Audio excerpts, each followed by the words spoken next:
believe I was most encouraged or drawn to manufacturing as a child from watching my father. When I was in the third grade, uh, one of the first places that we went was to tour around where my father worked. Me and Summer were working together in a warehouse, and it paid not very well, but I enjoyed it. And she left to go to their manufacturing department, and I asked her if she would do it again, and she was like, in a heartbeat. So I transferred that day.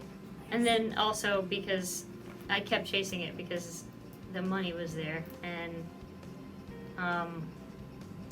I read this article that said women get paid less because they don't ask for more. And I was like, bet. So I went to my boss's office, like I marched in his office the next day and said, I deserve a raise. And he agreed and said, our highest paid job that we have in this department is CNC. Can you do that? And I was like, absolutely. So that's how I got into CNC. I went to, after graduation, I worked at a gas station and I worked at cleaning houses, and I was like, I didn't graduate to do this, so I went to a temp service, placed me in a machine shop. And you know, I went from, like I said, you know, gas station, waiting tables, to it was good money at 19 years old, and I just stuck with it because of the money. It was actually my dad.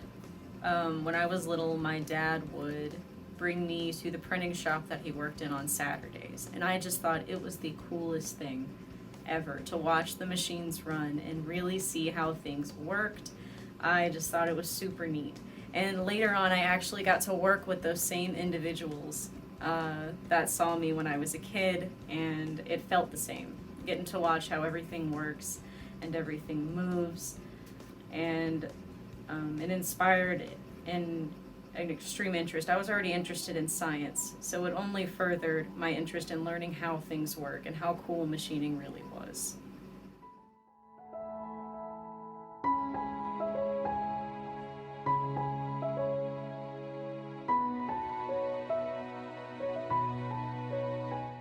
If I could go back and focus more, I would focus more on the math end of it and also problem solving skills, because not just numbers and formulas and a pre-planned method on how to figure something out, but sometimes you have to get creative in manufacturing. Everything? I always wished I knew everything, and I still wish I knew everything. I wish I had a better foundation of machining in general, because I think that would have helped me ask the right questions. It's kind of hard when you are like, what even is this? Nobody wants to even start with you, but it's easier when you start to learn the right questions to ask. Oh yeah, a lot. I mean, I learned everything I learned, you know, hands-on in one machine shop. I really wish that even as a female, I would have gotten more interested in it a little sooner. And because, you know, sometimes you really don't even know it's there. I just kind of stumbled into it. I got lucky. And I also wish that they would focus more on geometry in school and making things more fun, because I really hated math when I was in school, but now I use it every day and I really enjoy it.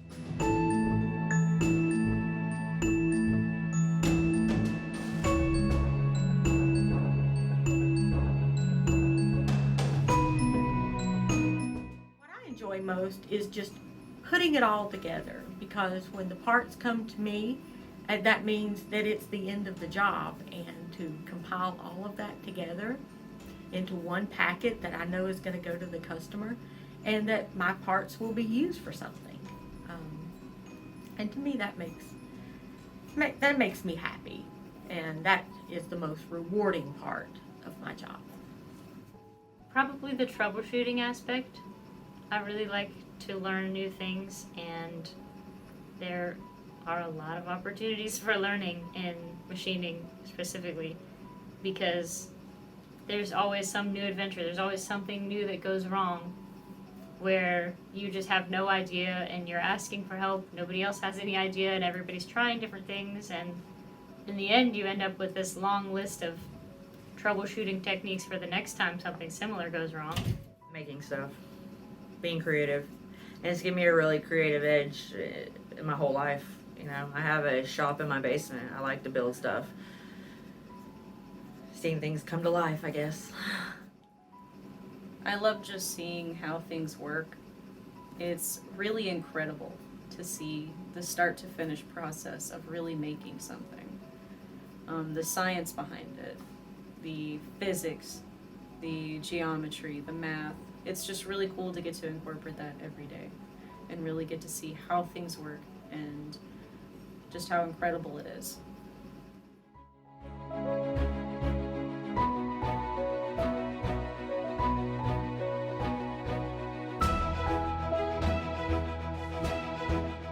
Don't get discouraged. There is nothing that you can't do. If you want to come into manufacturing as a programmer, a machinist, a quality engineer. Being a woman in manufacturing is a balancing act because anybody in manufacturing has to swallow their pride a lot because you don't want to be that person who's too proud to learn anything.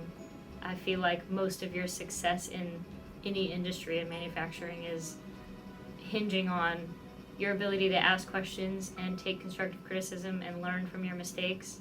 But being a woman in manufacturing means you have to be confident because every time somebody tells you, oh, that's going to be really hard for you, or I think we need to get a man to do this, or, you know, maybe even something not as condescending, but there's ultimately going to be more that you have to prove because people inherently are uncomfortable when one of these things is not like the other. And everybody just kind of falls into this day-to-day idea of, well, there aren't a lot of women in manufacturing and there must be a reason for that, so I'm going to go with it. And you have to prove them wrong. It's a lot of responsibility, but it's also kind of awesome because for every time somebody tells you that's going to be hard for you, it's an opportunity to prove them wrong. And I don't think there's any better motivator than that. Learn a trade, learn something to be proud of, and do it early in life, you know. Whereas I just kind of got thrown into it and figured it out along the way. I wish I had more of a go-getter attitude when I was younger. Just learn a trade, learn something that when you have a pandemic hit that you'll be valuable or people want you. If you really want to, just go for it. Don't be discouraged just because you feel like, you know, you're afraid it will just be dirty, or you're afraid it will just be men dominated. It is extremely fun, and there's a lot of opportunity that comes from it. So if you love building things, you love to see how things work, it's definitely a great opportunity. I don't think people realize how far manufacturing goes. From the curve on the handle of your coffee mug in the morning to the bracket that held your porch together. Everything is involved with manufacturing, design all the way to implementation. And when you're in manufacturing and you see these things, you start looking at things in the world differently. When you're putting together a piece of IKEA furniture and those holes line up and the shelves go in just nicely, you can thank someone in manufacturing for that. And you start viewing shapes and formations in a different light, and you realize that manufacturing is all around us.